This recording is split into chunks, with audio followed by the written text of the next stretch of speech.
Hey guys, welcome back. So in this video I'm going to show you how you can undo in RawTherapee. So it's pretty simple.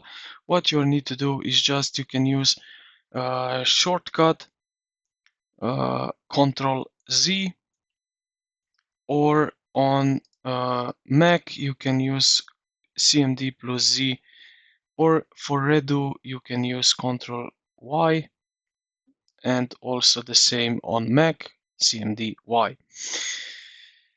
Now the best way to undo multiple steps at once, you will look for the History tab on the left hand panel of the editor window. So right here, as you can see, we have listed single changes you have made since opening the image. Now if we want to do something like that, you see here that settings are changing.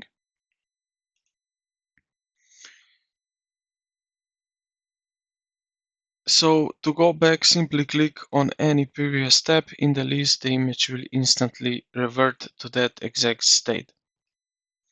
Now, if you click a previous step and then make a new edit, all steps that were ahead of that point in the history will be deleted. So if I do here now the changes, these three of them will be gone. Now, if you want to undo just one specific adjustment, like a bad color tweak or something, so let's say radius right here. Now you see that I'm in editing mode. What I can do here, you will see reset to default value. So this arrow, if I press on it, as you can see now also on the history, I have deleted all of my further editing, as you can see. And this is how you can undo in RawTherapee. I hope this video helped you out. If you did, consider to like the video and subscribe to the channel. Thank you for watching, and I will see you in the next one.